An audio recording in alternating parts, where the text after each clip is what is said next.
This is a quick video about screen options, and then someone wanted to know if I could make them a flat pack. So with the screens, if you're going to do these short little side rails, then you would slide it in from the back. But if you're going to have normal slide rails that are about 3 inches, it's much better to just cut a little notch in here on each side, and then you can take your TV and slide it in. It'll come out a little bit right here. Then you put it down, slide it back in, and then you have borderless and everything's secure. And you put that rail back on, and it's just a little slit down there. Everything's super strong. So if you're making it out of an old cabinet or you're going to have the big side rails, I would definitely recommend that. Plus, you can angle the TV a teeny bit. This one's just flat. It's not flat like that. It's flat in the angle of, it's 1 inch down all the way down. But after standing in front of this, I would have preferred if I could have just maybe got an inch up more in the back, just so it's facing me a little bit more like that.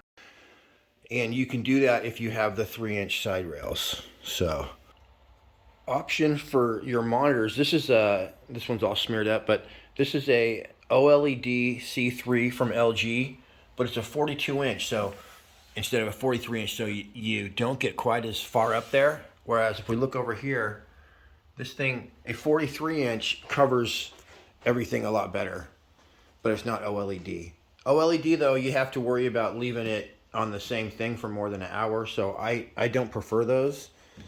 So the G7 from Samsung, once you decase it, it only ends up being about that wide all the way down, so it's pretty easy to deal with. And they sell for $999, though. That's like what you can get an OLED on sale for. But then they go on sale. So I saw them go on sale. This is the Samsung G7 4K 120 hertz from $999 to $499. So I bought 4 of them. But if you want to get the Sony X85, then that is $599 all the time. And I don't think the color is quite as brilliant as the G7, but it's a good screen, and it's $599 all the time.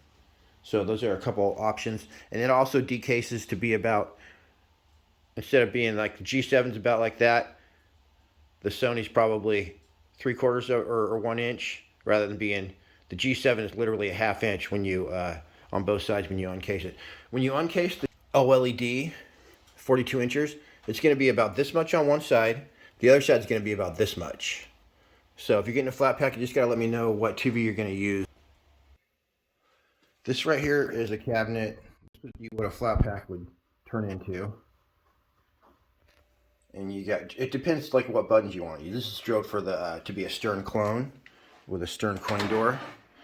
And I got my groove down there. It's real dicey. You got to have a very thin, you got a router almost all the way through this entire thing. But I know how to do it now after my 4th or 5th time. And this right here, I'm still putting some pieces in, but you want to have access where you need it, depending on where you're going to use for your stereo and all that. But this would be an example of a G7 that I'll slide in the back. And I got it perfect. It's all strong and everything. But if you're using the fat side rails, what we do is probably cut that about a 1/4 inch bigger, and then just cut a slit right through, and you could slide that thing in, and you can do any angle you want. The only thing when you're doing your TV is you got to make sure that your plunger is not going to hit it. So usually, I haven't cut my plunger yet in here, but the plunger might go right here, and I always end up putting it about a 1/2 inch lower than it is on a real pinball machine, because I use these same graphics kits. So this would look all the same, except this would be a 1/2 inch lower. No one would even notice. You know, you just do whatever you do with the graphics to make it look good. So that's how I do that. Another tip that I've started doing is you let your screen stick out the bottom like that, and then you can use any size screen that you get your hands on. And also, see, because I'm trying to fit this into a panel that fits, you know, the stern graphics, so it can only be a certain length tall. I think it's, I don't know, 27 3/4 inches or something. So to fit my TV, and you never have to worry if you just cut a slit in the bottom and let it stick out the bottom, and then you can adjust your DMD in the software to be any size you want. So what I was going to tell you about this, though, That looks great once you get it painted black. Is that when you put your flat pack together, you're gonna have to be able to put there's this wood stuff and you smear it on there. You let it dry like for a day. You sand it off with 60 grit sandpaper. It comes right, it sands right down in like seconds. Like you can see that this isn't perfect, but that is plenty good enough to where when you stick these graphics on, it's gonna look fine.